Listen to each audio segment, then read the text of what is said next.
You too, man. Have a good show, brother. Sir. Hey, let's do it. Have a good show. Let's do it. All right, Facebook. You know the deal. We do the audio check, and then we'll drop some music to continue the audio check, and we'll go from there. All right, so we can live now. Yeah, we're live now. All right. Pull your Yeah, I'm with the live line.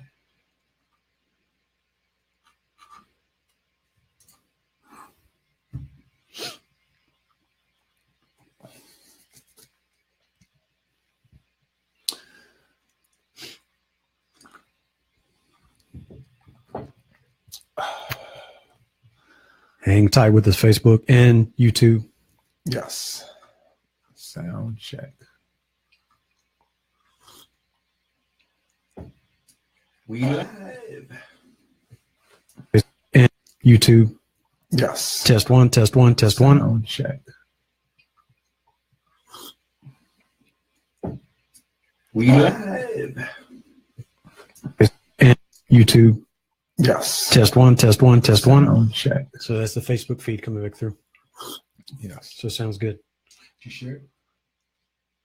Oh yeah, yeah. Oh yeah. We live right now, baby. Oh, okay. Yeah, go get. Oh yeah.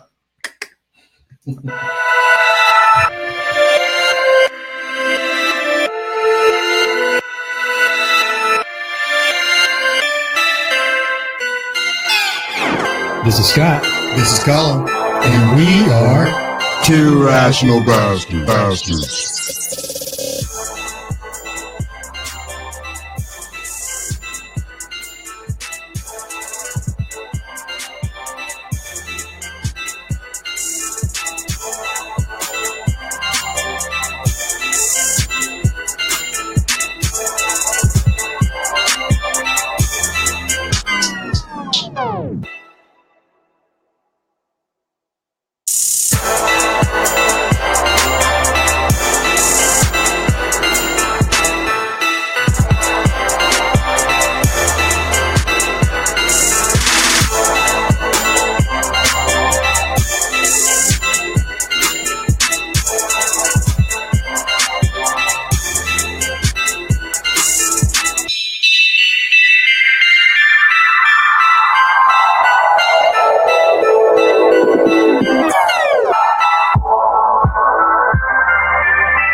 Now, give me some energy, then I'll go write that paper. All right, there's the intro. So I'm going to do the audio drop for the podcast now. In 3, 2, 1. Welcome to another episode of Two Rational Bastards, broadcasting live from Rose Garden Studios, just north of Nashville, Tennessee. Broadcasting live every week on Facebook. Videos downloaded, then to YouTube.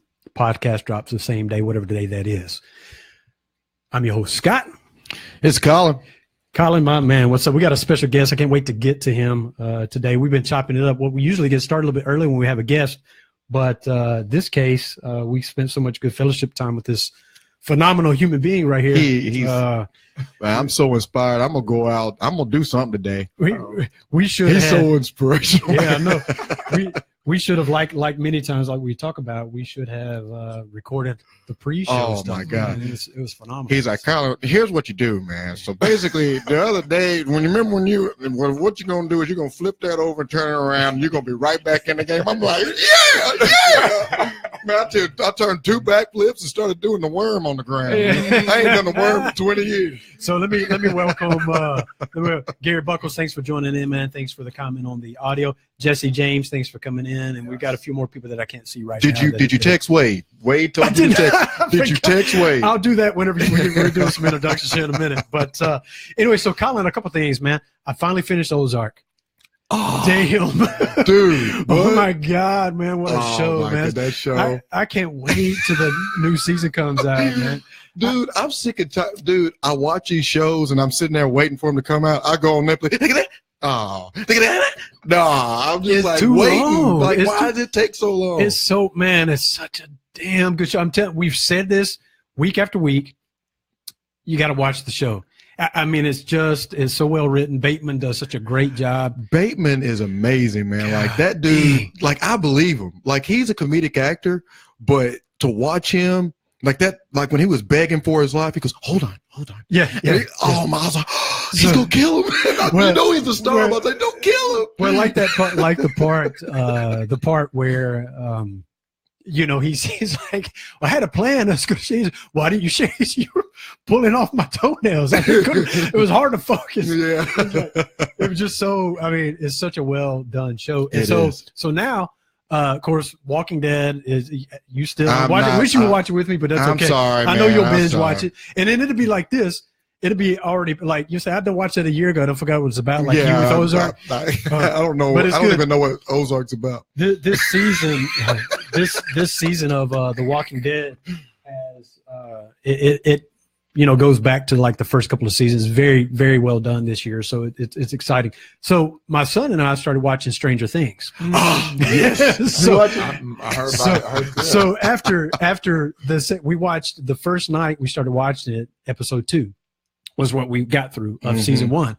And so my son, he's like, Dad, will you go turn on the lights in my room? Will you go he's 15. So I go take him to his room and we're saying night to him in his bedroom. He goes, Dad, I can't watch that show anymore. He said, I am going to have the hardest time sleeping. So the next morning woke up and I said, He changed his mind. well, so I said, so how long did it take you to fall asleep? He said, I didn't fall asleep till midnight.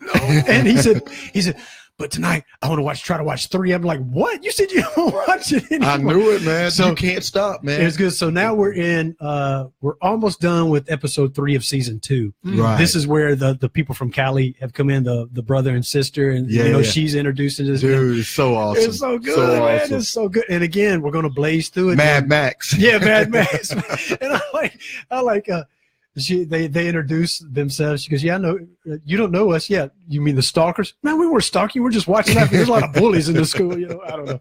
It's hilarious, man. But that's good. So a couple things on the sports front. My Alabama went down, got beat by Auburn. It's all good. It's what it is. We've had our share of success. But how about Vanderbilt? Vanderbilt beat the crap out of it. And here's the thing. It's funny you said it. This leads into that. So Vanderbilt beat Tennessee. Of course, we know Butch Jones got fired. And, of course, I couldn't be happy because I'm a Tennessee fan. But this morning their AD was fired because nobody wants to coach there. No. Dude, they can't even get the third – they can't even get an NC State guy that has a losing record to coach there.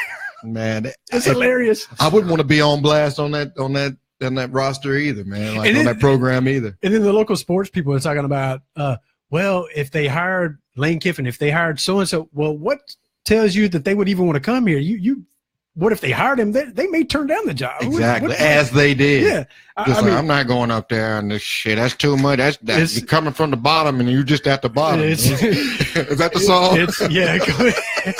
Didn't Drake do a song coming from the bottom? I'm at the bottom. No, I thought it was. Well, there ain't gonna be no here because I'm not going. Dude, they've had every coach they've asked has said no. I mean, and like I say, they're looking, they don't want to fuck up their legacy. I mean, wouldn't. Yeah, I mean, they're looking at like they're looking at equipment. Managers they won't even take the job. Anyway. So Wallace I says, was the personal trainer, but I'll give it a shot. He said, this is showing on Scott's Facebook page, but not the 2RB page. How come? Just come on over to the 2RB page, Wallace. You'll see us there. I posted there to follow. If you'd read the damn instructions to follow us back over there, you see where we are. Yeah. Always half step. Always behind. What the hell? So anyway, that's it, man. That's this kind of the sports update. I do have one story, and it's going to tie because of our guest that I'm going to read and kind of get his opinion on it. Yeah. But as we always do, I start with the quote of the day. And you remember I told you. Keep on saying he starts with it. You heard all that stuff he said before the quote. That's our pre-show banter stuff. You see what I'm saying? So this is funny, right before we came on, there was a point where you had made a comment. I said, it's funny, my quote of the day is going to tie into that.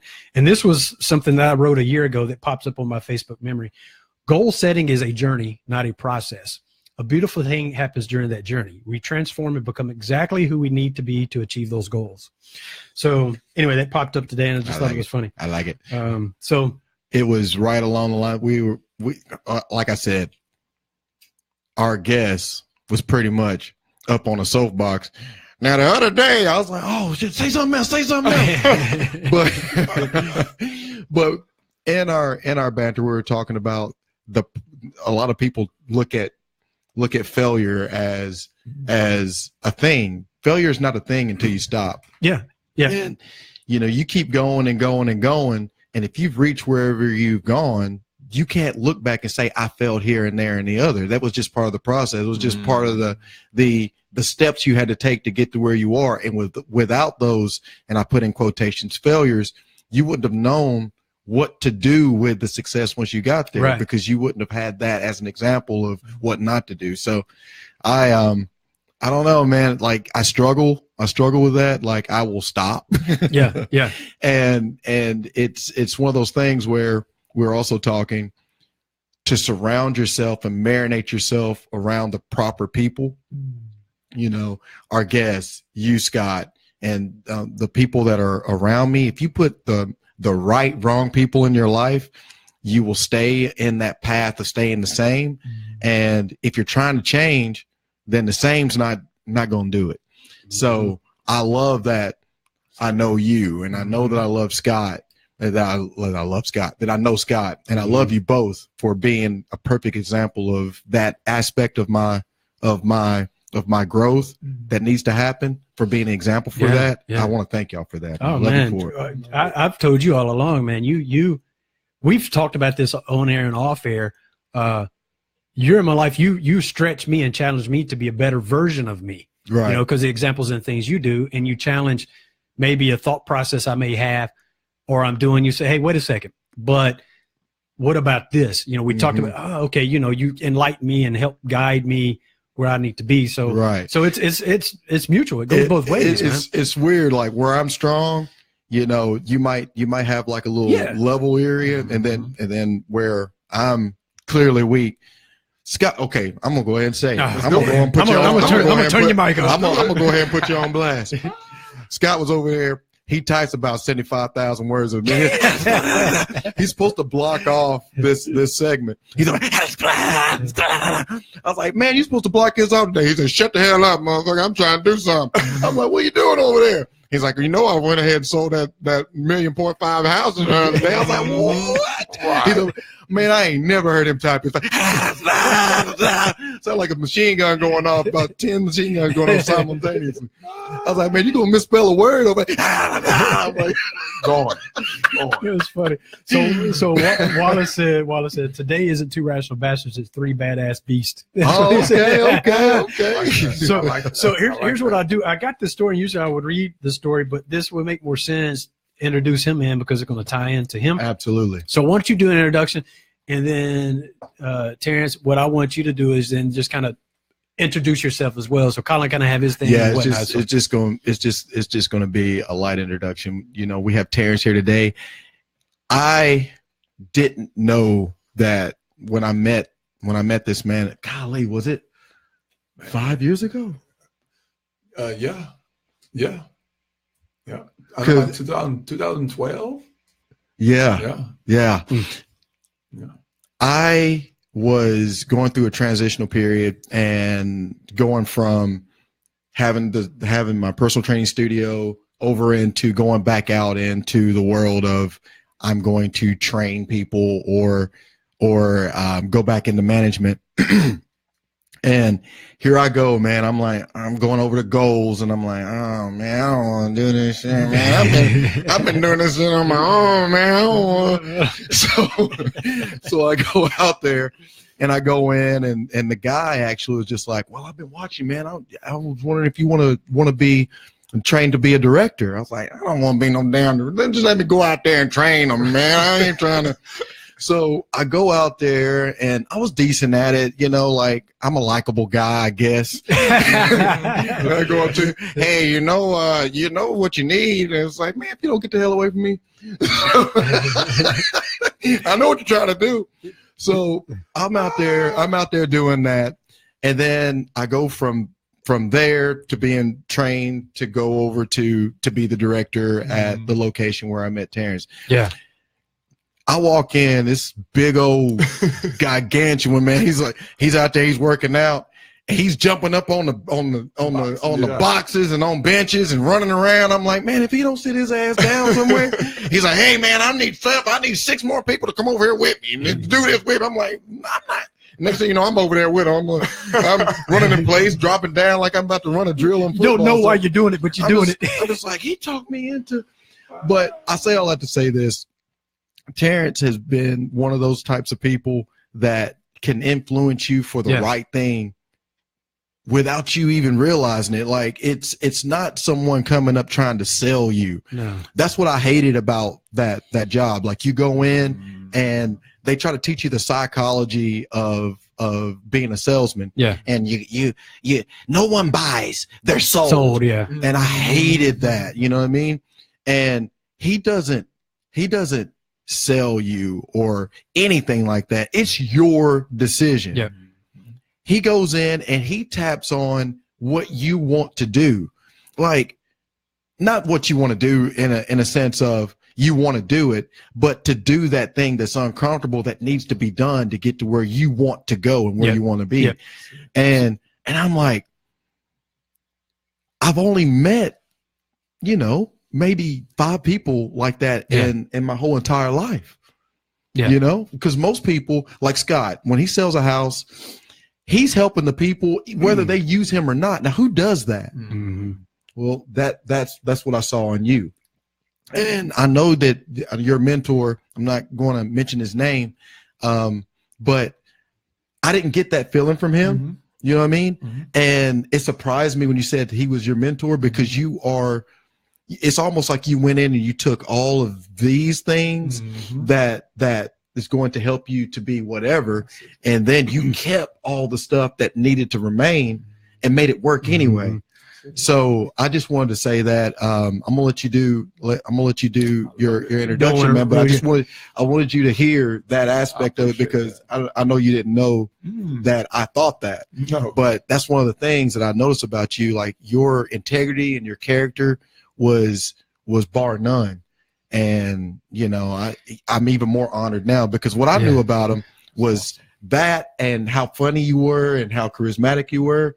And now that you're using that to influence so many people to get to where they want to go in their life as far as psychology and body and mind, it's so amazing. When he showed up today before Colin shut up, man. No, I'm not saying it worked the way it was supposed to, because we fellowshiped for a minute before, and it was like we knew each other already. Right. He got out of the truck and was like, what's up? He came in, he sat right down, and we connected like that. But that's the energy of this guy. I know, We've had a couple other guests on the show. I harken back to Mike Elliott. I think about Rev D. We've had some guests that are like that, but immediately that energy. And how easy would it be for, because you guys don't get the sense. If what you don't understand about this, if you realize, if you watch our episodes, we usually have a book with a shorter stand. I use a taller stand. Why? This man's like 7'5", and he's a monster. He actually played the Predator in Predator. We took a picture. We tried to take a picture in here, and he was hitting his head on the ceiling. He almost bust his head on the damn ceiling fan. So anyway, he's a man mountain. But in any case, we're gonna let him introduce himself. Tell everybody who you are, what you did. And you don't have to go into all the caveats yet. Just kind of hit the highlights, and then we'll read the story, and things will kind of branch from there. So it's yours, my man. Go ahead. I love it, man. One, I want to say that it's been awesome. So I'm excited. You guys are awesome for what you do, how y'all cling together, but also I love the opportunity. So I am Terrance Pennington.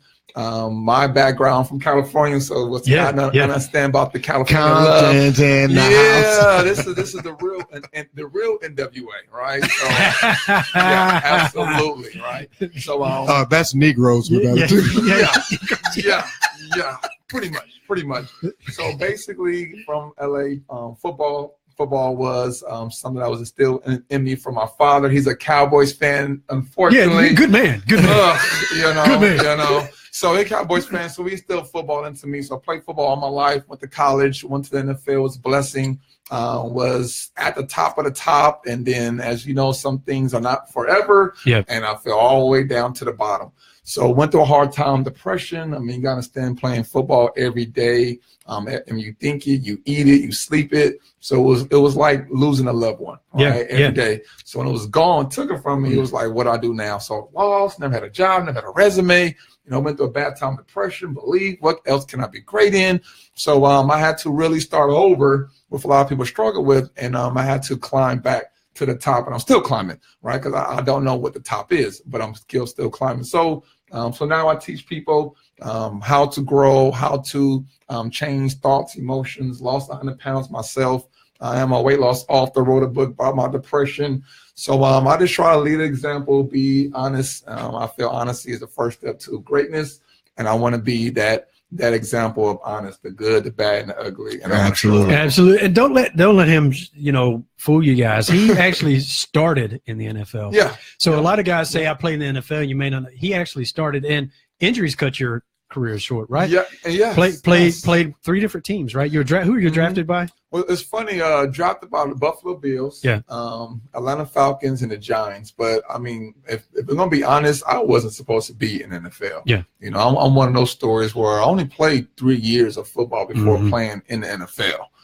So a lot of people don't know that. So my story of being teased, I was the one that hated running. I was the one that hated working out. It was so bad. I told you I'm honest.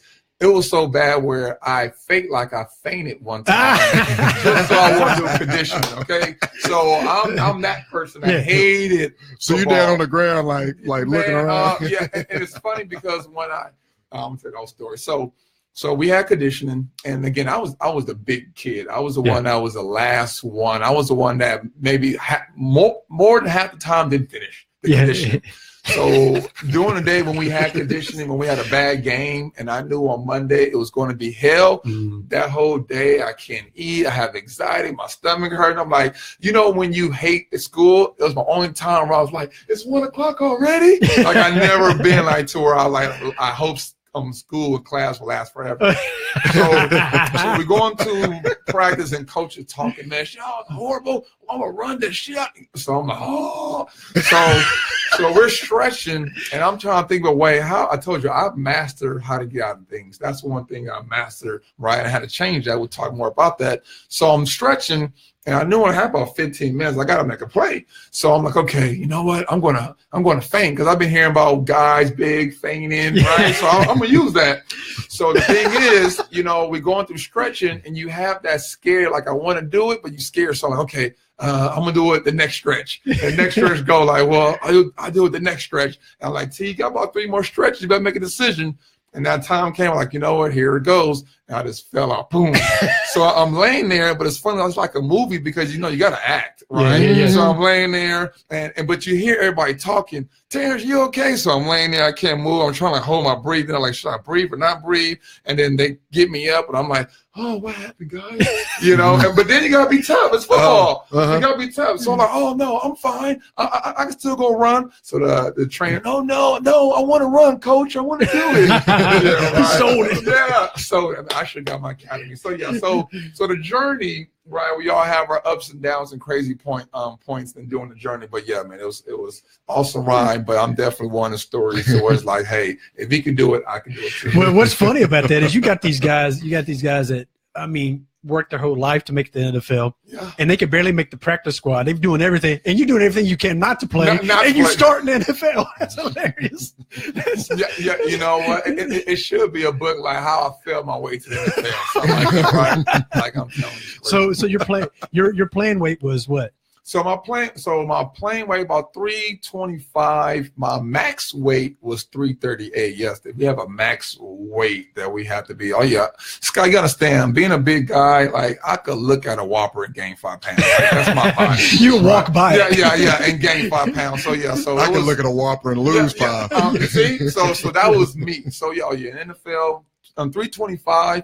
Have they ever told y'all about the weight system in NFL? No. This is tell us. So I didn't know this either. So again, when it's during camp and you have September, maybe October, we're practicing hard. But when it comes to the end of the season, right, everybody beat up. So you're not practicing so hard, practice a little shorter. But we eating good now. It's not college. We eating top ramen now, right? We got money. So we eating steak, lobster, going out to eat.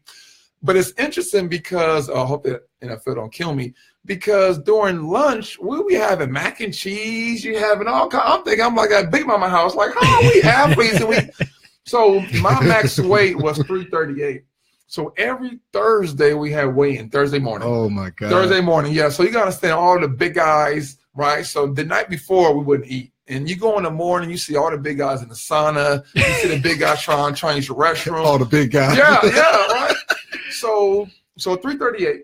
If I would have gone that scale and I would have been, let's say 340, just 2 pounds more. Yeah. They would have fined me 400 pounds a day, every pound. $400 a pound. Yeah. $400 a pound. $400 a pound a day. Jesus Christ. So, until you got to so that's 800 would have been gone every day. And again, sometimes it takes time to get weight off. Again, I could put on 8 pounds over a weekend. It got to come back. Yeah, right? yeah. So it's crazy. There's been guys that have been fined $200,000, $300,000 in their career to where they're like, you know what? I don't care. I make millions. And I met guys like that where I don't care. Like it's crazy. Like Will Fork and a lot of them big old guys who just big. Wow. Yeah, like crazy. So like it's almost like they figure out ways to milk that money that you're yeah.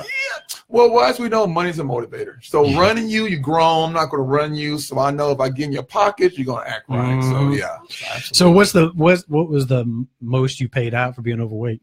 You know, I love my money. Right. At least let me go back because I have done some crazy things. We'll talk about my crazy things I spend money on. But so I rather not lose money. So I will starve myself. I wouldn't eat that night. Right. I learned how to beat it. Them guys trying to take laxative. Yeah, I wouldn't eat the night. I would drink water. His motivation to fast isn't about a health reason. It's about protecting his pocket. That's it, man. I'm like $400. Like see back in that, like you know how many bottles I could buy. Like you know how many. That was my mind. As soon as you heard we weighing in tomorrow, you hear quick. That's it. That's money.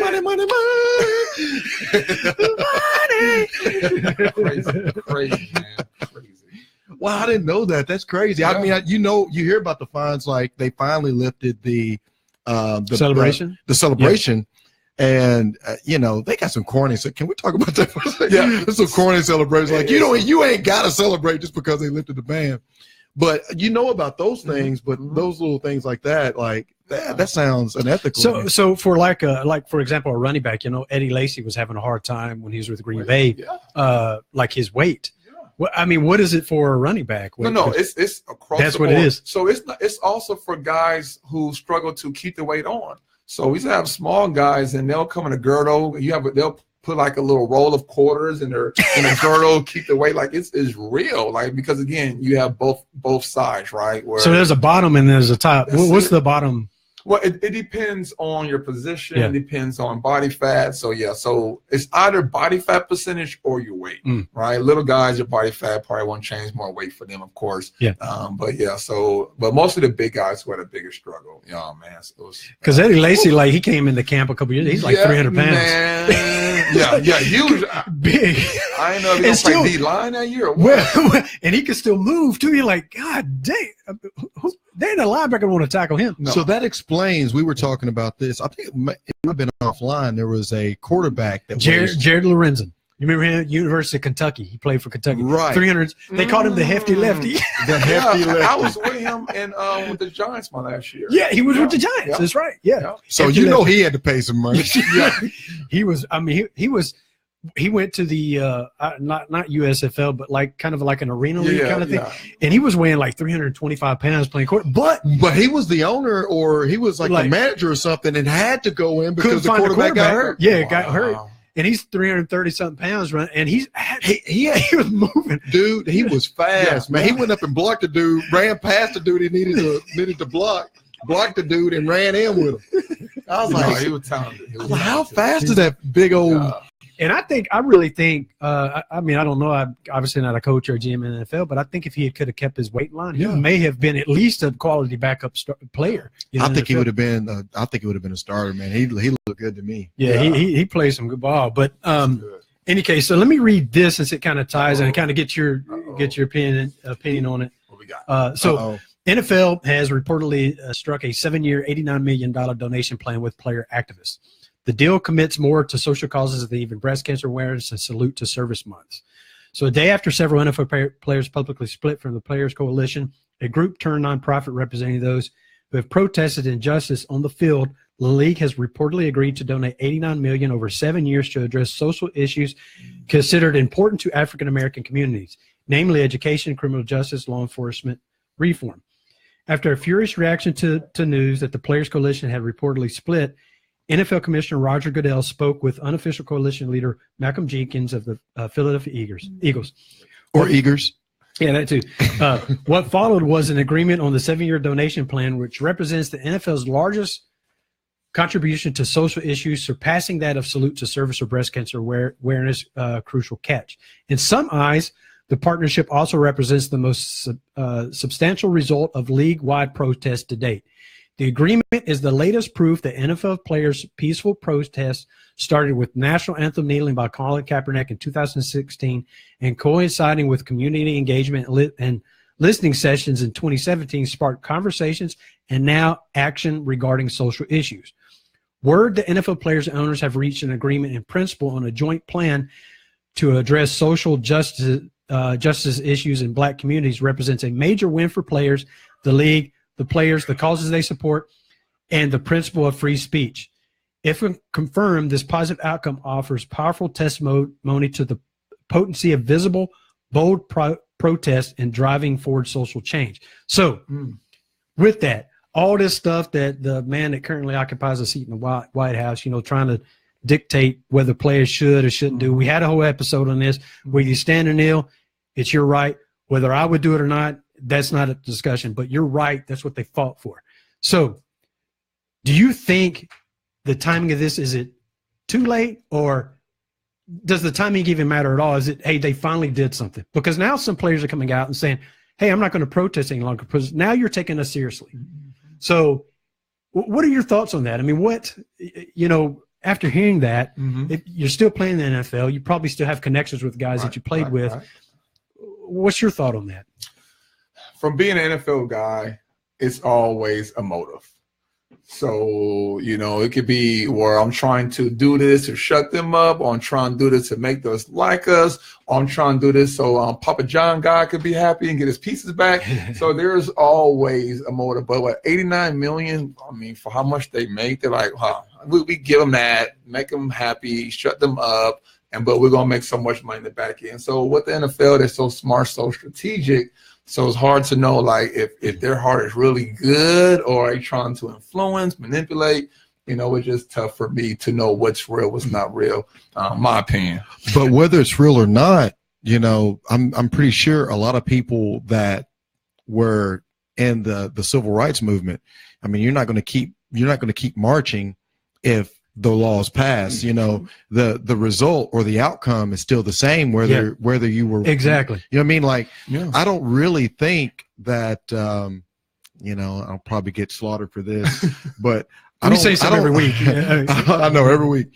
I don't know that JFK was like so gun ho about the civil rights movement, or it would have happened a lot quicker. I think a lot of it was it's time, and hey, I think this would be good for our kind of thing. So the motive might have been XYZ. I mean, you had the Bay of Pigs, you had all this kind of stuff that was going on that wasn't as big of a deal, as far as what you were going to do. Do we go over to Cuba, or do we just what, we can do some stuff here, and let's be the first to do it. It's time. It's been 100 years, So I say all that to say this. Does it matter what people think when it comes to the outcome is still the same? Well, here's the thing too that I questioned when I read that, is then I started having those internal battles. I'm like, they're doing this as kind of like a peace offering, but why does it matter what the motivation was behind it? Right. The fact that they did it, and the protests are being recognized regardless of their motivation for recognizing that protest, it was recognized, and they're doing something about it. And like you said, it's a small amount compared to the multi-billion but dollars. it's something. It's something. And it's not blankets with smallpox. Here's the thing. Here's the thing that I love about it. And this is a personal thing. Is it's a validation of the players and a middle finger to the man that occupies the seat. It's like, see, what we were doing was right. You know what I'm saying? It's like, I love that. They were peaceful, and it was not.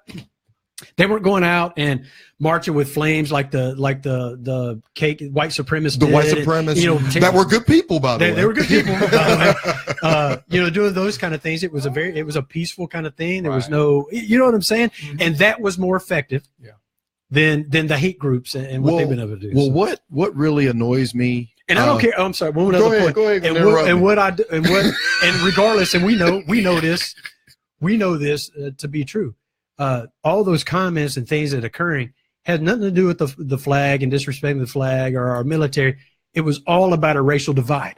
And you don't have to say I'm racist to proclaim yourself being racist. It can be your actions and other way you use words, like those sons of bitches. That's enough of that, sir. You know what I'm saying? Using the term sons of bitches as opposed to the white. There's some good people in the crowd. You see what I'm saying? Well, okay. Slick dickery. That's slick dickery. That was slick dickery you just did. Here's the thing, man. If I were white, okay, I'm just going to tell you what I wouldn't do. All right. This is an example that was stated that was so brilliant. So I don't want to take credit for it. And I didn't think it was that brilliant anyway. Shit, why you over here trying to give yourself some credit? Trying to pat your black back and shit. If you have a chessboard and you are given extra queen, an extra king, and several extra pawns, and that's set up way back in the day, and then all of a sudden you bring those same rules forward, and you say, hey, that was back then, man. Can we take a queen off, or can you? Yeah. Oh well, you want the handout? Just work harder. You know what I mean? Like right. when you have a playing field that's stacked in your favor, do you as the person that's getting the benefit, do you back off of the advantage, or do you say, no, you work harder and I will go ahead and keep my advantages? So I'm just going to say this. If I were white, it wouldn't make me racist to keep my advantages. You know what I'm saying? Yeah. Like, I'm going to keep my queen, and I'm going to keep my pawns, and I'm going to keep, I work the rook, you know what I mean? I take that knight, man. I'll take your knight, man. I got that rook slipping all over the place. But I say that to say this.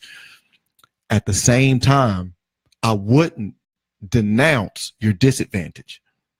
You know what I'm saying? Yeah, I get what you're saying. I would be like, you know what? You don't have an extra queen, man. You don't have an extra rook, I'm not going to give you mine. Yeah. But, good luck to you. Yeah. Yeah. You know what I mean? So if you protest, I'm not going to come out and be like, hey, good for you, man. I'm going to keep my advantages. The dude in the White House, yeah, blah, blah, blah. But I'm going to let you know, I noticed that you have that your That's the thing. is not. Yeah, that's the thing. We're saying the same thing, but just a little bit differently. So there's You're mean. There's I don't say it as eloquently as you do, and I tend to be an ass about it. So Ta-Nehisi Coates, I don't know if you know who he is. He's a author, a journalist, phenomenal guy. You got to go listen to one of his latest speeches. He was talking about his son was saying, "Hey, Dad, I don't understand. You know, we see these Confederate generals on horses. Where are the black people that helped them do this kind of thing?" And he said his whole idea, and I'm paraphrasing here, he said, "I don't want the statues being taken down. I don't want that to happen. I want that to still be there as a representation of where we started and where we came." He said, "But what we need to do is have some way to recognize those that supported that, those that were important in those movements as well, that were not of that color. Let's not take them down because we learn from our history. Right. Let's keep them there, but let's somehow prop something else up next to it, not meaning necessarily a statue, but let's also show like the full history." Like a little porch monkey that holds the Oh, horse. like let's put something else here in the history books. Let's not erase it. Like going in school. I mean, I think about this. The history books going through the school, we had Black History Month, and then all the stuff about history. There's a little bit of section in the book about black. Well, wait, we know that there was more contribution here. Let's put that alongside every one of these statues. Let's spell it out even more. So that's what he's kind of talking about. He said, "I'm not," and he said something along those lines. He said, I understand that I'm at a disadvantage, but I'm not using that as a crutch to not then try to further and better myself. So yes, you have an advantage, and I don't expect you to give it up. But I also am not going to sit here and focus on my disadvantage to empower you. Right, you know what I'm saying? right. So it's funny you said that. You should go back and listen to his speech. It's very similar to what you said. Absolutely, I will. Anyway, so with that, and then we'll pivot off of this and go into some things you're doing now. With that, with the whole kneeling thing, let's say you're on a team, and then you guys had all agreed, and you had a strong opinion. Let's say you were going to kneel. Right. And the whole team decided to say, "Hey, we're going to stand as a team," but you felt very strongly about kneeling, or vice versa. Would you still protest in your own way, or would you do it as part of a team? Right. So for me, it all depends on what you're more passionate about, right? Yeah. If you're passionate about what you believe in, or you're passionate about whatever team that you're with, or what they want to believe in. So for me, of course, it's different though. The Terrance now or the Terrance then. Yeah. Right. It's different Terrance. And Terrance then being 22, 23, 24, I might say, okay, I'll go with the team because y'all pay my bills. Y'all, right. I want the lifestyle. Right. Wow. So sometimes so honest, you can trade in, right, to have money or to stay on the team. So I get that. But now the Terrance now is like, no, I definitely, my character, when I believe in, is so important to me more than doing it to make them happy, right? So I don't live to make other people happy. So different. So now today, yes, I'll be my knee. Doing when I was out of college, yeah, I'm sure I'll be standing up. So it's funny. I said that, was hoping you would kind of make those comparisons, because if not, I was going to say that how we are differently in our mindset at age 20, 25 years old to now, and how we're convicted in what motivates us. You had a different motivating factor then, right? So I admire those guys at that young age that said, you know what, I believe still strong, like Colin Kaepernick. I mean, there's no doubt in my mind if he had not done, knelt and took his quote unquote stand, if he hadn't taken his stand, no pun intended, he would be playing on an NFL team, because he's better than half of the starters out there right now.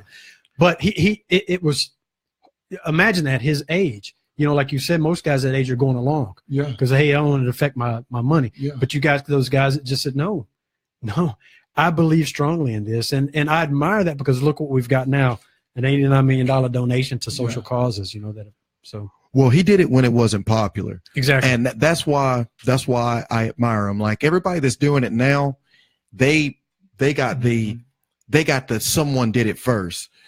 The barrier for breaking the 4-minute mile was 100. I mean, we'd been running races for over 100 years, and people had the stigma that there was some sort of adverse effect that would happen if you broke it, like you would have a heart attack, you would die, and and they wouldn't even allow women to run for so long because they didn't feel women's stature was strong enough to deal with the pressure. And once, I think it was, 1954, once this guy, he has a weird name, it's Roger Bannister, like sitting down. He's the one that broke it. Like his name, I'm on a banister, but I can run.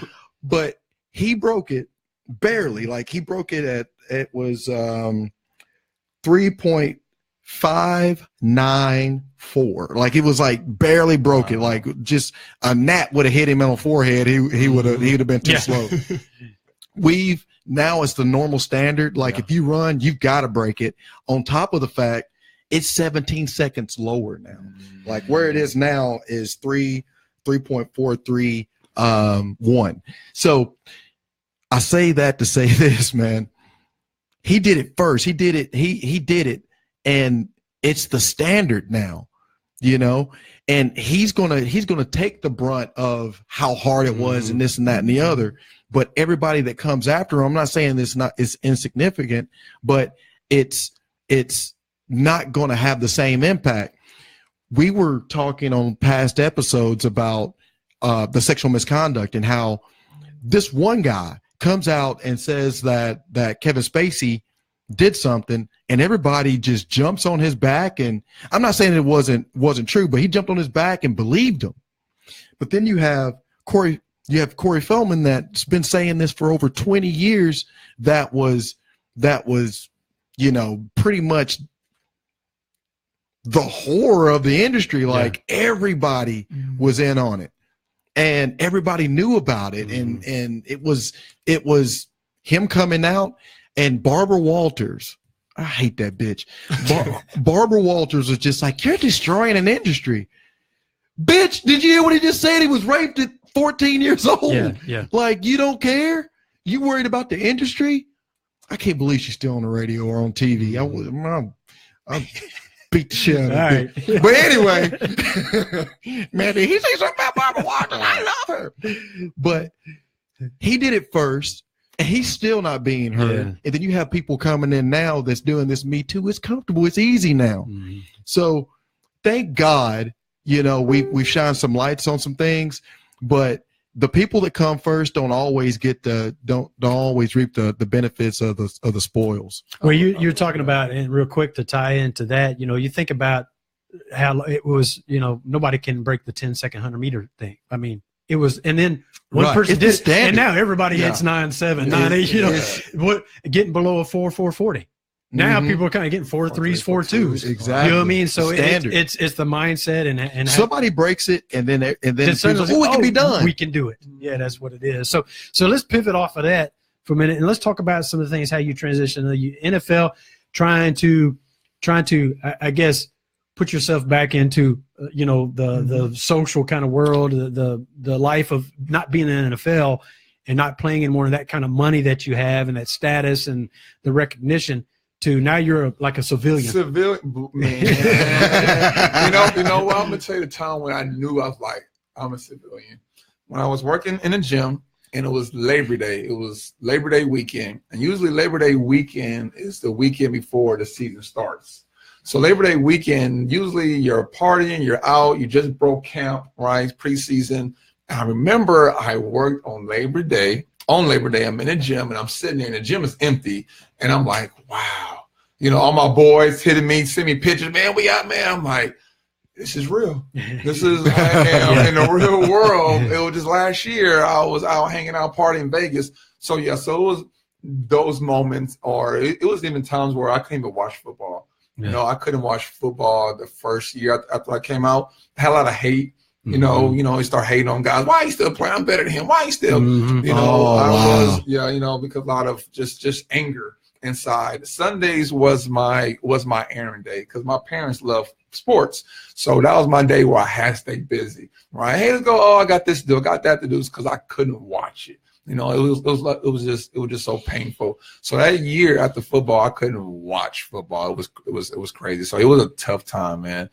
For me mentally, but also financially. Yeah. It came a time where I go to ATM and I didn't have to look at my receipt because I know I got money. Now I got to look at it every time. Oh, shoot, I'm going to, oh, you know, so it was a lot of changes, you know, having people hang out with you, calling you, taking care of people, you know, doing things you want to do whenever you want to do it. Now you have to go back to that mind frame like in college when you were struggling or trying to live check to check. Top Roman. Right, you know. So, but also, you know, going against that, how can I say, shame, or when people are looking at you like, are you about to be one of those guys? You know, and you're not going to turn your head away from it being a statistic, of course. Yeah. So you want to say, not me, but now you're trying to figure out how do that not be you, right? Because your money deduct. So yeah, so it was a toughest time in my life. However, it was actually one of the best growing times of my life. Of course, you know, during that time. And I love we talked about Kaepernick because see, my thought process because of what I've been through is he's maybe need to be seen as the chosen one because we think about his process being at Nevada. Then even when he went to league, he wasn't a starter. He came to be a starter because something happened hurt. Then he got into it with the guy from Michigan. Now, what's the coach? Harbaugh, right? Harbaugh believed in him. But think about it. If he wasn't making all the money he made or wasn't in that position, if he was like me, maybe a rookie or not the top paid person, you wouldn't notice. Right? He wouldn't notice him. He probably wouldn't take that knee. But he was chosen, so he would definitely be remembered more maybe for that than him being a football player, you know. So it's just so much bigger, I think, of being chosen and trying to encourage people. What I do now is to figure out why are you chosen, you know, not think of why it's happened to me. It's okay, you know, why God, why did you choose me? You know, and that's the process, thought process I have now, you know, is okay, I'm chosen for this. I got to figure out why. Why do I have to go through bullying? Why do I have to be the big guy compared to my brother? He's the skinny one. Why was I the one that I had to go through this? So my mindset is, okay, I'm chosen for it because maybe God saw the maturity in me. Maybe he saw, hey, you will keep going, not go on drugs like some guys, you know, do go on drugs or commit suicide to leave in the field. So I was chosen. I don't know. Kaepernick was chosen. I don't know. I wish somebody would have chose Thomas because his name being Colin, every time somebody hears my name, well, what you think about the nail? And I'm like, God damn, white dude. Can we talk about something else? So you talk about that. You out of the field, then naturally you have a mental state where you're at the bottom. So tell us about that down and how you know, it was a lot of long nights, a lot of late mornings, you know, because you gotta understand this from high school, let's say from college. And say this too, right? Yes. So you have people around you that are always around you. Then you're out and you're no longer relevant or important anymore. And you find out who your true friends are, right? Then you're by yourself. So not only have you lost your passion, your love, which you kind of fell your way into because you didn't want to do it anyway, right? We talked about your physical, but you lost your love, your passion, and then those people that were supposedly your friends to support are gone because you're no longer in that. So you have the double. You no longer have your support. You no longer have your passion. So you go down. Talk about that transition back up. Yeah. And when it comes to people, I mean, if we're gonna be totally honest, I myself shut myself from people because when you hearing on the phone, T, what happened? T, what happened? You're not playing no more. God. You can only answer that so many times, right? So many times where I'm like, I'm not trying to explain like why my mom passed away. I'm trying to explain why I'm divorced, like telling that story over and over and over. So you stop answering. I don't want to hear. So what you gonna do next, T? What's the plan? I gotta lie. Oh man, I got this set up. Man, how's your money? So now you're lying, you know, now you're telling fibs that you don't believe, so I make you feel even worse. So I had to really like isolate. So a lot of guys, you know, from talking to a lot of NFL guys that went through the same situation I've been through, you know, it's normal to where we will shut ourselves out. Then we act out. So my acting out for me, it was a lot of frustration, anger, right? I had an ex during that time to where my anger went on her, right? So like a lot of guys, you know, Mike Tyson, different things, go through things, and food. So food was my drug, right? Food fit my budget. I go to $5, go to Wendy's, ball out.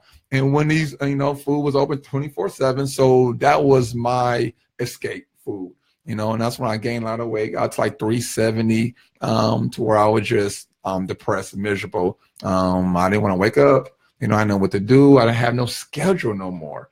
I mean, you got to just to go into if you guys go through my eyes, you know, I'm from college 2001 into 2010, I had a schedule it's like military, Mm-hmm. right? When military leaves, to where now like I have no purpose. I'm not part of nothing no more. And as you guys know, as a human nature, we love belonging to something. Right. So now I'm like, what I belong to, right? Who sees me as great? The only person that saw me as great, if we're gonna be honest, or I was attracted to, was a coach. Yeah. Now I'm hurt. I'm not valuable to a coach. So now I'm like, who's going to want me? And that was the struggle I had. So that's profound to me. You say, who's going to want me? Mm-hmm. So do you feel like not only did you push your acquaintances and friends away, do you think that you also pushed your wife away?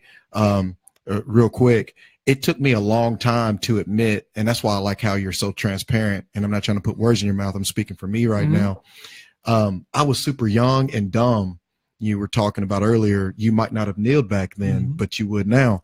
I pushed the whole narrative of me going through a divorce. You know, I was young, dumb, and, you know, like not like cheating or anything like that, but just bitter. And, you know, like, I used to just be materialistic, and it was a lot of things back then that I was, and my motivations were young, dumb, and aggressive even. And it was my fault mostly. You know, she did some stuff too. I ain't gonna lie. But it was everybody right, everybody wrong. Yeah. But it was mostly my fault. I was pushing a lot. There was not a whole lot of compromising. No, I'm leaving. You know. So what would you say to that? You know. Yes, I mean, when you're hurt and you have a lot of childish ways that I had, right? Again, I was disciplined. I was still trained of how to be like so now I don't know how to handle my emotions, and when you come in football, you hide your emotions, right? You got to be tough. Yeah. So now I have a lot of emotion. I have a lot of time, and I don't know how to transition, how to deal with it. One thing about NFL, one thing I hope that they start working on is a transition period to get out, right? Of how to handle emotions, how to handle what to do now. And they're getting better now, but during my time, there's well, and if you think about that, most of the NFL players, you start playing ball, Pee Wee, Pop Warner League, and you're all the way up through. So you've got all these years of priming, and then suddenly it's shut off, and you're supposed to suddenly be normal and not have, it's a sudden change. What took you, we've said this before about the changes you do mentally to be a certain kind of person. You can't change it, or you can't lose the weight. It took you so many years. Yeah. You can't just suddenly become that other person because you've been this for so many years. Yeah. So I think it's important that maybe they do. I don't know. I'm not in the NFL, but maybe they have programs now that help that process. If not, they should. When you come in as a rookie, they shouldn't force it upon you, but say, hey, we've got these tools available to help you transition and be productive when you get it. It would be just like it's not the same. I don't want it to sound like this, but it's just like what they need to do in the penal system, right? To get people ready to transition out of that mindset, right? So, because it's like when I left law enforcement, it's the same thing. It was a brotherhood. Yeah. And going back to be a civilian and then hearing sirens and hearing calls, like, God, how do I make this transition now? Right. So I get that on that level. I understand that. So you're down here. What are the things that what was the light bulb? What was it for you that started your climb up? That's awesome. That's awesome. Having those pity moments. Right. So for me, I didn't know. That was a question I just wrote down. Oh, it's good. So one of the biggest struggle I have is that, I've tried listening to people. You need to follow your passion, your mission. So my struggle was, I thought football was my mission. So now I'm like, what is it? Right. So now I have that struggle. So what helped me was, and that's why I love fellowship. So I had have a guy, and he brought me to a church service. And I was, I'm going to go to church. No, I'm okay. Kept bugging me. And I was like, okay, I'll go. And I went and just shut him up. And when I went, and one thing that I was missing, I learned, was encouragement. And when I went to that church service and heard, you know, the preacher encouraging me, it felt good, because you got to stand for a whole year. I'm saying, you ain't shit, you ain't gonna do it. So that devil is speaking. Your to me. self-talk, yeah. Right. So that's what I learned that I missed. And once I got the encouragement, and I was like, ooh, and then I, you know, talked to somebody about it, and they said, oh, you should listen to this guy, Les Brown, or you should listen to these motivational speakers. I said, okay, You got to be hungry. Right. There you go. So, because again, I never heard of these things even when I played ball. So I started listening to them. I'm like, wow, I like that. I like that. So here we go. Here you go. Watch this crazy. So now I got to try and make some money. So now when you're trying to make money and you're chasing success, you're going to fall for a lot of things. Yeah. So network marketing was my thing. Of course, right? Oh, you can make $1 million in 1 month. And I'm like, oh, because I'm not thinking how to make little money. I'm trying to think about make big money again, right? I'm trying to go back and do what I want to do.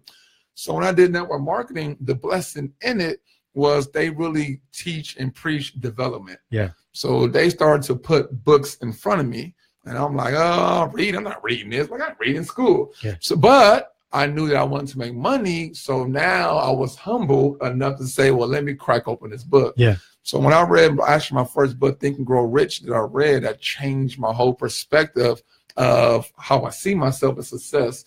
So one of the things that I would tell you guys that really helped me is I learned about other successful people and how they fail, how they've been through a lot of bankruptcies and struggles. And that made me look at me different. Like, you know what? They just like me. They struggle too. They fail too. And that got me hope. And that's when I started to love reading about other people, biographies, and, you know, Andrew Carnegie, and learning about Jim Carrey and his struggle. And so when I started hearing about the struggle, I love learning about struggle, because that's one thing that I relate to is struggle. And once I really fell in love with that in the mind, and then it just took over, and I just got like obsessed with motivation and consistency, and that's all I just read about how to be successful. See, you needed to tear yourself down and rebuild yourself, and you had to find your true you, because your true you had been dictated to you for all those years. Right.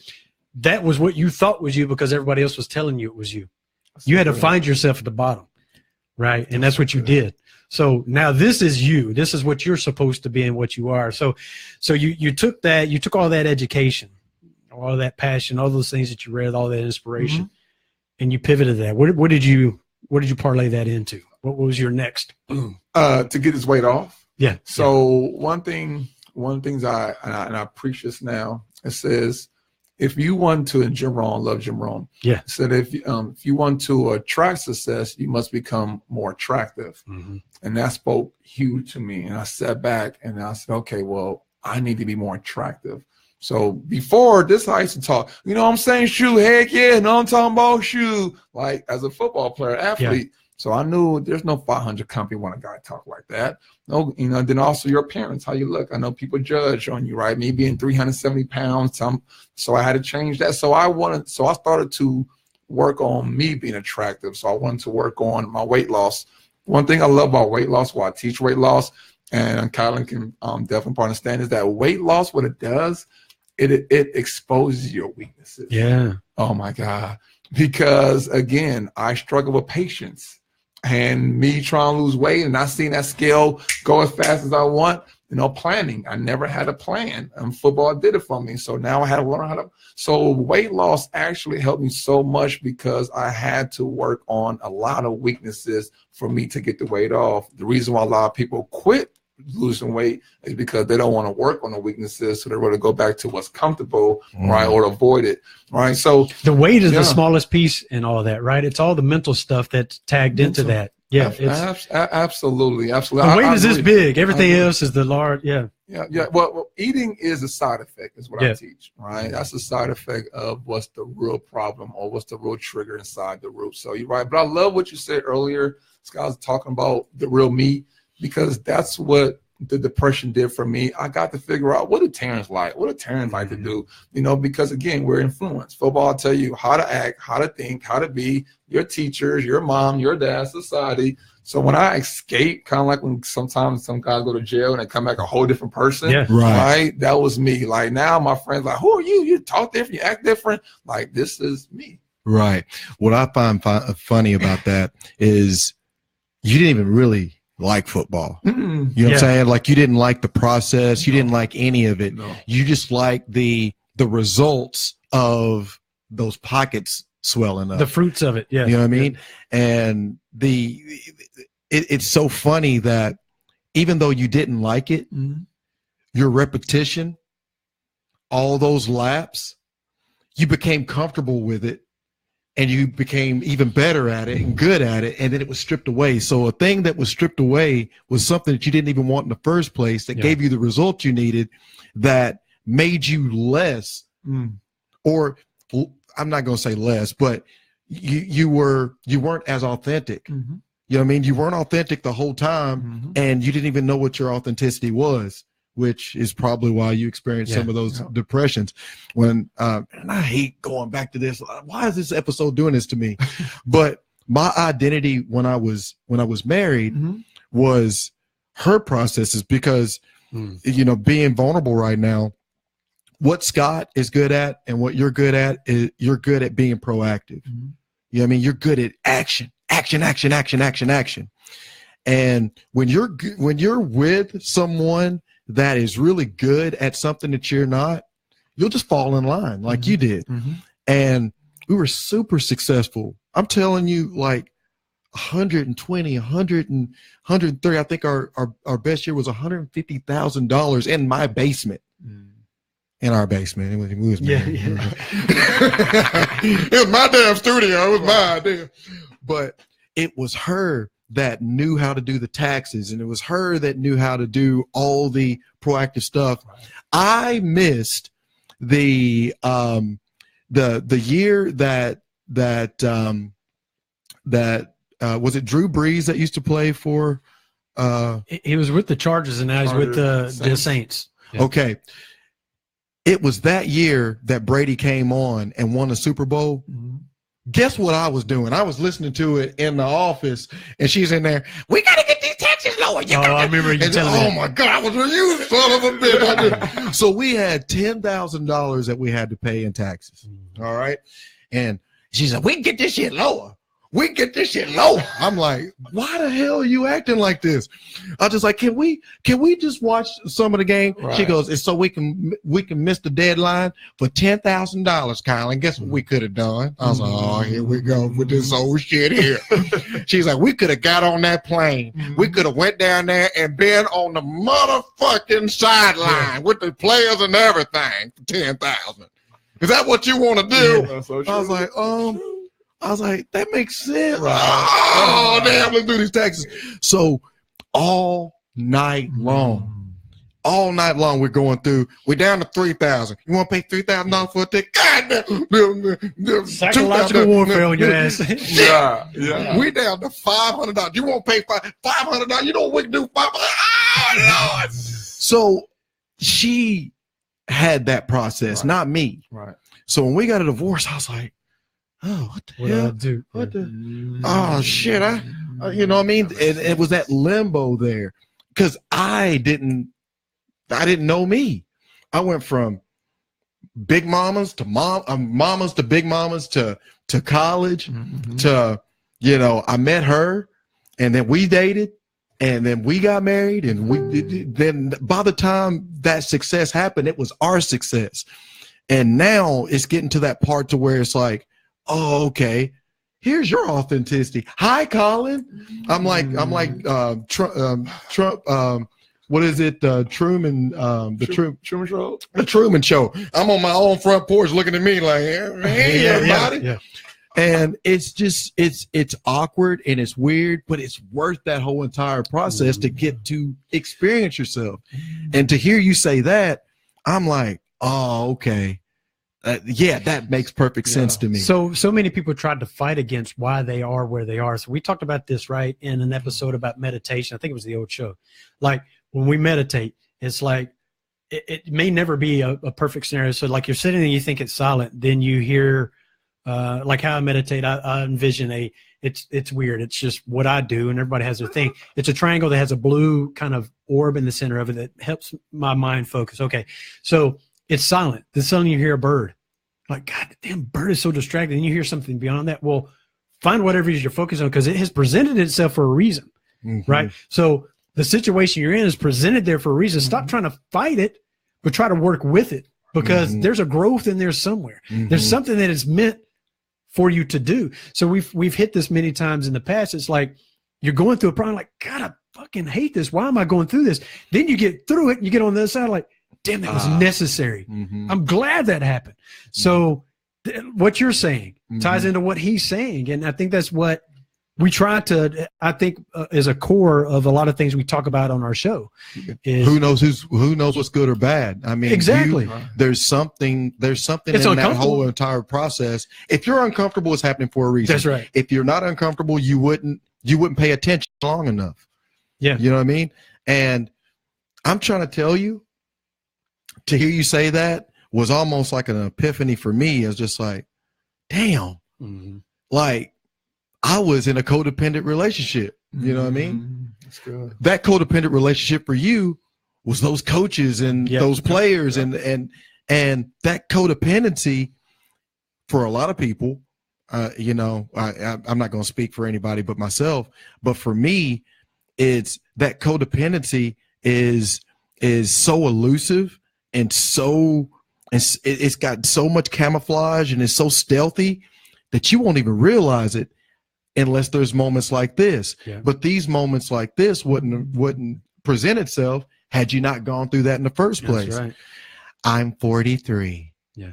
Yeah. Like, you know, so if you're young, be young and then go through your processes and learn what you're going to learn. What I do know is I'm never going to be a Buddhist monk, nor do I have the desire. Yeah, I don't desire to but be. I love the fact that that's the case. I know that I'm never going to arrive, but I love these moments when these moments happen. And I'll say this, and then I want to hear what Terrance has to say about it. But the ultimate point to me is to realize you will never arrive. So learning that next thing is so awesome. It's so amazing, and it's so beautiful, but it's painful. Well, you know what I mean? It sucks, but it's right. Yeah, it's like goal setting is a journey, like we said at the beginning, right? It's a beautiful thing happens during that journey. We transform and become exactly who we need to be to achieve those goals. So you never fully achieve those. You just become a better version of what you just keep moving. You just keep going and keep going. So you're personal trainer, that's what you're training but it's more than that. It's like what Colin does. He, you know, the surface label is, well, what do you do? Well, I'm a personal trainer, but there's so much more to that. I'm a nutrition coach. More than anything, I'm a psychologist. A true, successful, real good personal trainer. You're a psychologist. Yeah. Because it's about, you got to style flex to that person and then really understand, have empathy, compassion, grace. I mean, you got to. And he said it earlier, like, you got to find out what those triggers are. Yeah. And be open to that, right? So talk about that. When was it? Obviously, you had your own journey to lose the weight. When was it you said, man, I could turn this in and help people with what I've learned myself? What was that? So, because it was all about you while you're in the NFL. It's all about me. It was all about me. And when I was losing my weight, right, and lost my weight, and I'm still trying to figure out what is it I want to do. I learned there's 3 things you got to ask yourself to help you find what to do. One, what problem you love to solve. Number 2, who needs it? Number 3, who will pay for it? So I stood back, right? Because a lot of guys, you should coach football. Football never been my thing to coach. Again, I didn't love football like that, like I talked about. So I knew weight loss and mental, because I love that. Like, when I learned that what I love now is when you love fixing a problem. I didn't love going to practice. That's why Peyton Manning and Ray Lewis do it, right? I didn't love going lifting weights. So I didn't love fixing those problems. So now when I learned, hey, I love fixing a problem because I was fixing with me.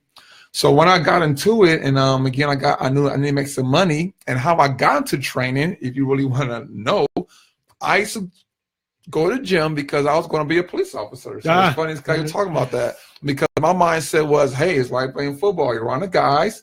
You start on the bench, right, as a cop, whatever. You grow, recognition, reward.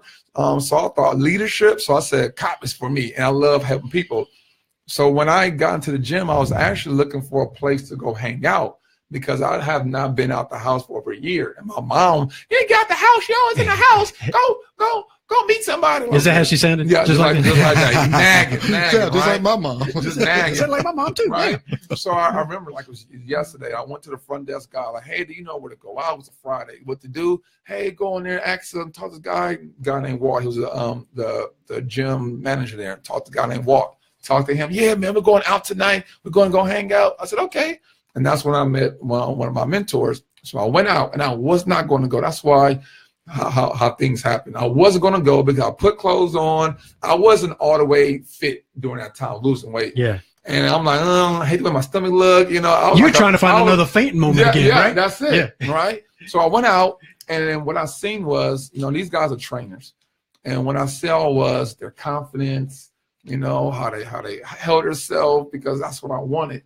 And they had nice cars and rims and all that type stuff. So I was like, man, what are y'all doing? Hey, we doing training. I'm like, can you make money doing this? Yeah. So when I went and learned and talked to the guy and got certified, and he's like, hey, you love people, you play ball, you can really do this. I said, oh, okay. But when I started got into it and working with people and talking to them about my struggle, and I could relate and understand, and that's when I knew, like, hey, I can. It's not for me saying I could be good in this. It was people telling me, because I didn't know. I didn't know I could be good in this. Mine was football. But when people say, oh, my God, you helped me so much. Oh, my God, never had anybody say it to me. Oh, my God. And then when I started to influence people, because on a football field, you got to understand, all the stuff I learned from football and things that you guys go through, even viewers, it's not on accident. Because I learned how to influence from coaches. I learned how to get along with people from team. I learned about structure and routine and habits and systems from football. Being from the Giants and seeing their system, you're going to the Buffalo Bills, love Buffalo Bills, but the system a little different, right? So what the NFL did for me, I didn't play in the field to be an NFL player. What I believe is that I had to go through experience to learn so I can be equipped for whatever that it is for me to do. And that's the difference. What I do now is I have a growth mind frame and not a fixed mind frame, to where it's like, this is what I'm supposed to do. I don't know, Scott. It might not be this. I don't know. And so I just don't set myself short of this is what I'm supposed to do. Right. I don't know. I just try to be better in every You're just moment. gaining more tools for your tool belt. That's what it is. So you said something to me thing. You said, what's the problem with solution? Who needs it? And I'll in my mind, I simplified it. Sell the problem you solve, not the product. Right. So that's what you're doing. You're taking all these experiences you've had, and that's why you're successful. Obviously, it helps that you played in the NFL, so you get to tell that story. But that also resonates. So they'll listen because, oh, you played in the NFL, and they're like, damn, if he could come from here to here to here, all I'm struggling with right now is some mental stuff. And wait, I can do it too. Damn. Right. Damn. You know what I mean? So I want to talk about your style, because I've been a personal trainer since I was 17, and it's a decision you have to make to be a negative motivator or a positive motivator. And what I mean by that is a drill sergeant versus an encouraging personal trainer. And when you encourage and you try to meet a person where they're at, it's easier for that person to stop. I know you've seen the bittersweet technique. And the bittersweet technique, for those of you guys that don't know it, is the person that will come in and get you to your goal, but will barely pay you a compliment. So they'll say something along the lines of, a lot of coaches that will prepare. Well, yes, they'll prepare you for a competition or something like that with, yeah, you lost 5 pounds, but you're still looking a little fat. So what we're going to do is we're going to go ahead and put some more asparagus in there. And what that does is it makes you feel like your significance is based on the opinion of the person that's training you. And that's wrong, in my opinion. and it's not just a negative tactic, but it's more like you're being sold instead of you buying. You know, it's no longer your decision. You're relying on that codependent statement from that person for you to feel validated. And I just wouldn't do that. And you have to sit back and you have to watch. You were saying earlier, when you were on Sunday, you'd be like, oh, I'm better than him. Why am I just why not? And these guys, these people rather, they're willing to do that. It's almost like selling your soul to the devil to make money. And I'm just not willing to do that. And I noticed that you aren't either. So how did you make that decision to be more of a positive motivator versus the easy one, which is, the bittersweet, where you make them feel like they need your opinion to be okay. And they know it's going to be hard. It's going to be hard to get it. Right. You know what? When I first started, and my mentor, he's that rah, rah, rah. And I'm the more, oh, you're awesome, you're great, because that's my personality. I love people, my mom, but I responded better that way, because I had coaches that was rah, rah, rah in that way, and I didn't respond well, especially when you got somebody that's low self-esteem, already don't see greatness, and a lot of other things. But when I learned that a lot of the ladies that I mentor, of course, a lot of ladies want more lose weight, talk to, and I just have a sensitive, want to get to your heart, but also this is what I needed. I needed that. So I just more teach of what I needed. So, and it just works out to where we're all the same, to where we all struggle with belief, right? With having positivity. I know love always will trump hate. And that's my thing is, okay, my love will trump your hate that you have for yourself, the hate that you have for exercise. So I just try to just push love, but also belief, if that answers your question. So this belief, but my lack of better word technique, I don't really try to push people to lose weight. I just try to make people to become better people. That's it. And so that's my thing. I want you to become a better mother, a better this, a better worker, a better that. And weight loss, unfortunately, will do that, right? Weight loss, unfortunately, will give you confidence. So I use weight loss as the last thing. Like, well, unfortunately, you're going to lose weight doing this, but we're going to focus on you being better, right? So I just changed the concept. Well, it's amazing, what the mindset and having a good attitude and your self-esteem, how it will improve so many other things in your life. And then the weight loss is like, okay, well, this is just something, I'm part of my growth and what I need to do. It no longer becomes the focal point of what you are and what you have labeled yourself as and what you've accepted, right? So, and I think many times we do that to ourselves, too many times. So you've parlayed that into motivational speaking and things like that. Talk about that. Did you ever, think back to the kid in Compton. No, no. I mean, so, you know what I'm saying? I can't imagine. And two, a black man that grew up in a Catholic church, that's kind of rare too, right? What the hell? Yeah, I know. So talk about that. Did you ever see a time being that kid in Compton to be this version of you? And then, hey, I'm a motivational. I am now in front of people, influencing them with words. No. I was the kid that had a terrible stuttering problem. I was the one that we had presentations, and I'd be like, oh my God, I got to go up and be in anxiety. teams. You want to try to feign again? Right. Oh, see, if I knew that, I would have used it. Right. So I was that kid, struggle writing. Right. So it's interesting because going to my teaching and training, I used to have people speak that to me. Oh man, are you a motivational speaker? Man, you should be one. I'm like, huh? No. Right. What? No. Right. So people's always speaking it to me, and how I actually got my first gig. It wasn't me trying to. It was me offering my time to go speak to these kids' parents. And when I went to talk to the parents, I had one lady came and was crying. It was like, wow, I never had anybody talking. It hit my heart, and I see how I'm treating my daughter. I need to change it. I want you to go speak and and I was like, okay, great. So I speak every day, encouraging people. So I guess for me, it was practice. Yeah. But I had to write. But first, I had to practice to myself. So during my depression, I had to speak. Like I speak. It's crazy if people follow me. I'm always talking, but when I'm talking to you, it's going right back to me. So I speak encouraging all the time to me, and that's why I like speaking it, because my brain need to hear it so I can shut that devil up, because that devil is loud inside me. So that's why I'm always talking, because the devil's like, are you done talking, Terrance? I'm trying to talk. Nope, keep on going. No, are you done talking, Terrance? I'm ready to talk. Nope. So that's why I have to speak it. Because the devil's always speak it, you hear it with your ear, and you believe it in your heart, right? Absolutely. So a couple of comments. It looks like Terrance is vaping.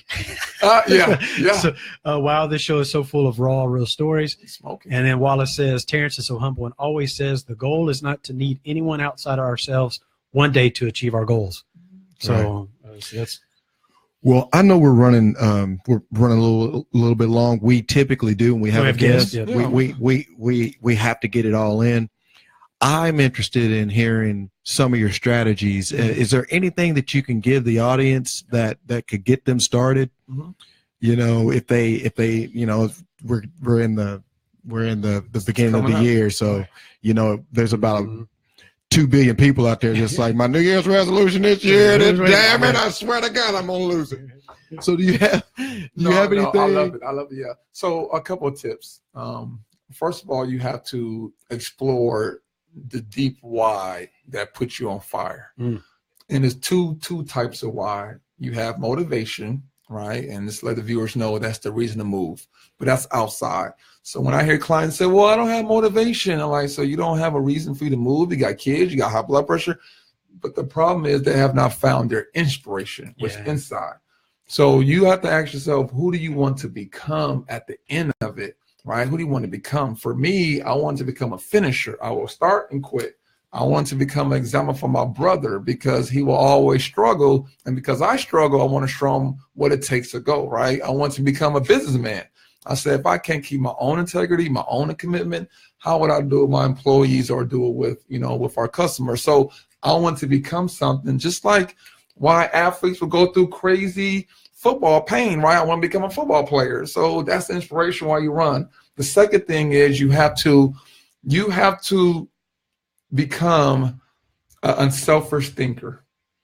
And when I say that is, every time we eat, the only person that benefits is us. And the mindset that I had to change is I have to become not selfish, but think about what's bigger than me. So I started to change my mindset. And what I teach my clients is that we have to stop being selfish, because when you don't want to go to the gym, watch TV, who's the only one benefit? You. When you want to be lazy, who benefits you? So the reason why we hate us, well, a lot of times, is because we always let ourselves down. Right. So that's for second one is you have to be unselfish. Last one is you have to have accountability and support. And you have to learn to forgive yourself. And I always say the biggest thing is, if I do something to Colin, I will want and pray he forgive me.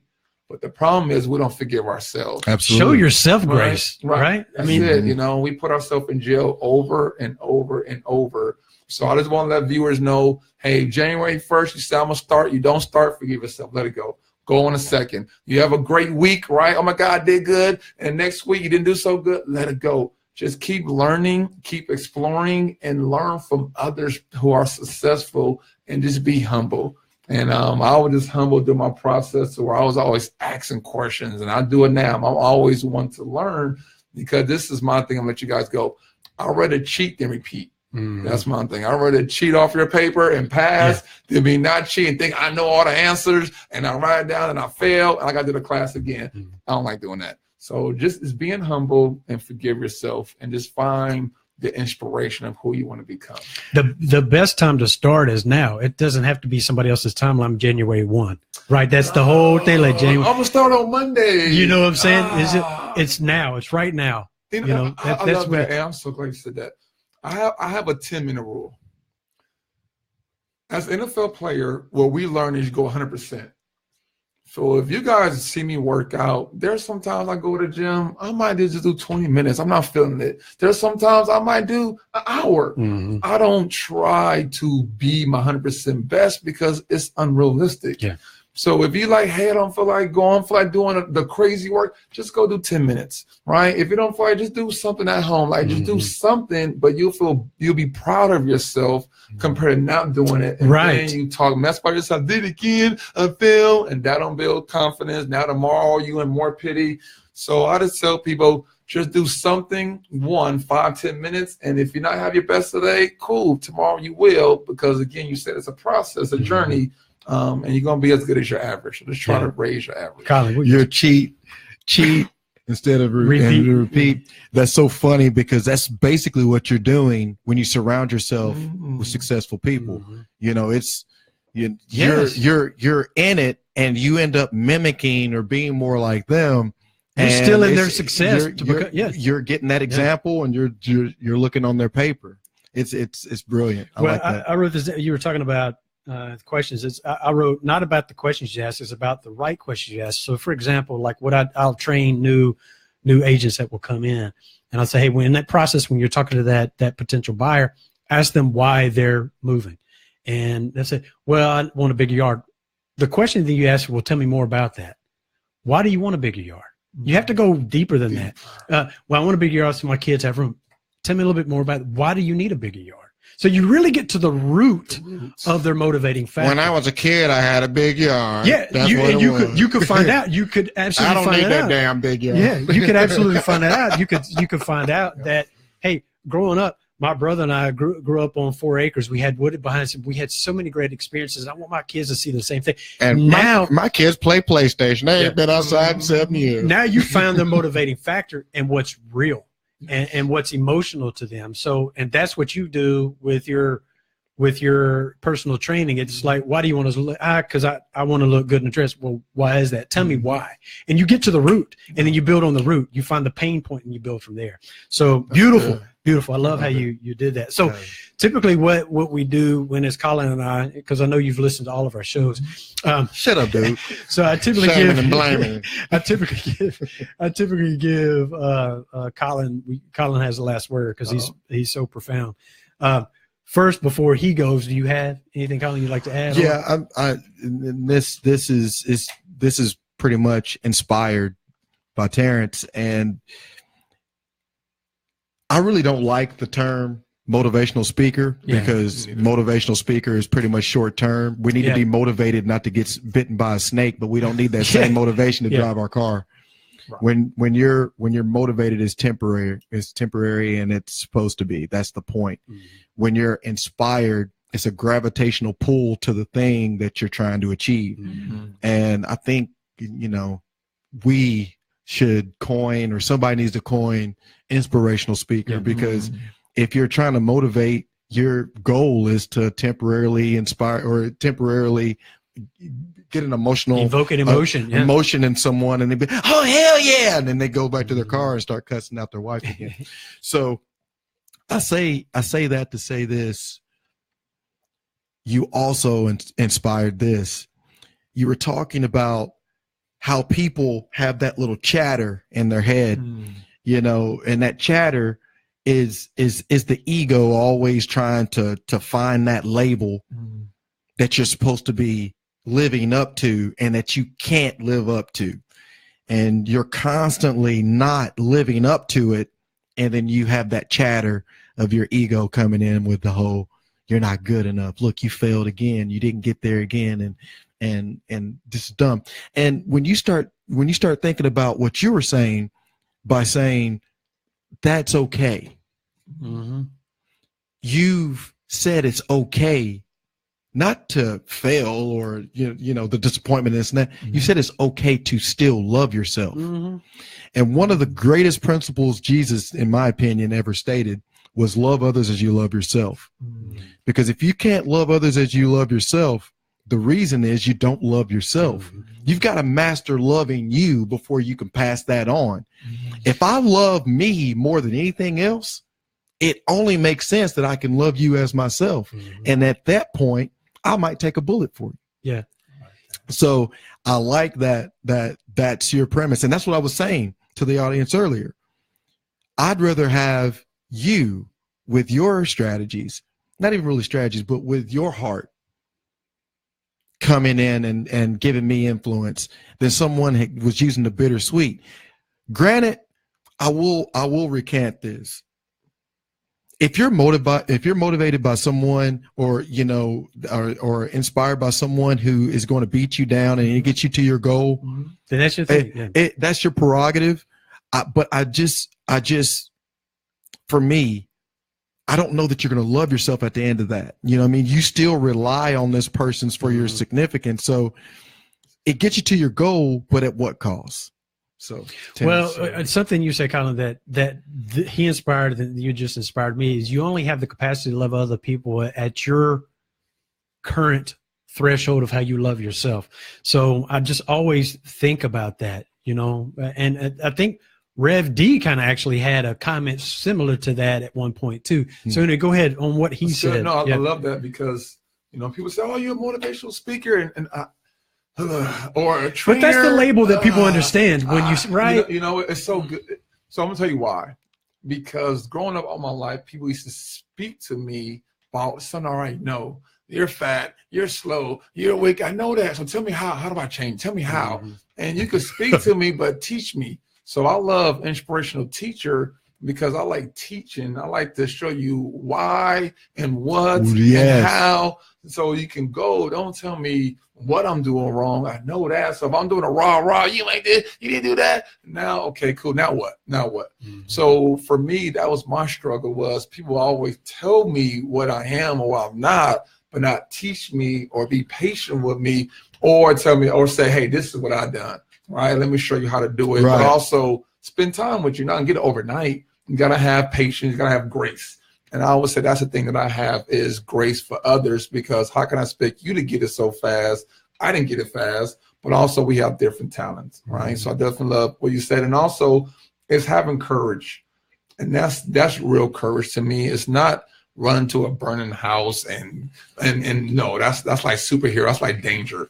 To me, courage is being able to speak and love the good, bad, and the ugly. Absolutely. And that's the courage that I say I have now than before, is to tell you about all my bad and be okay with it, right? But you have to speak it and not let it have power over you.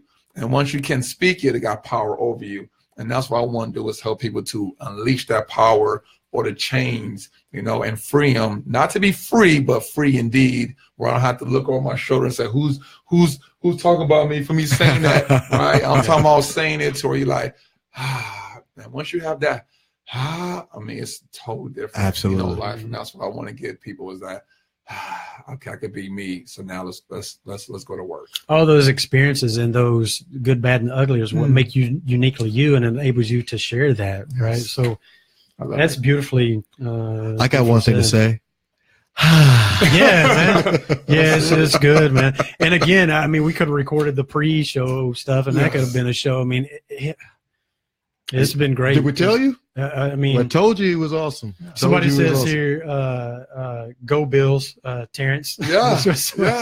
So in any case, that's all. We are going to be a short time frame between here and the next show. We've got another guest on Tuesday, right? And then the following Tuesday we'll have another guest. So we've got 3 guests back. Man, thank you so much for coming today, man. Thanks for having me. I love it. I love it. Yeah, this has been great. No, so I gotta get y'all to come on my show now. Shoot, let's go. Yeah. Let's do it, man. Absolutely. So anyway, until next week, I'm Scott. It's Colin. Terrance. Out. Boom. Hey, that was awesome. Hey man, you just inspired the heck out of me, man. Facebook, we're still on. Thank you very much for tuning in. YouTube, thank you so very much for tuning in. Like, share, comment, whatever. Go find him. I'll put all of his information in the show notes. I meant to ask you to. You want right there. I meant to ask you to share that live. I'm so sorry, but I'll put that in the show notes. All your contact, your Facebook link, all that good stuff. But until next week, guys, we love you.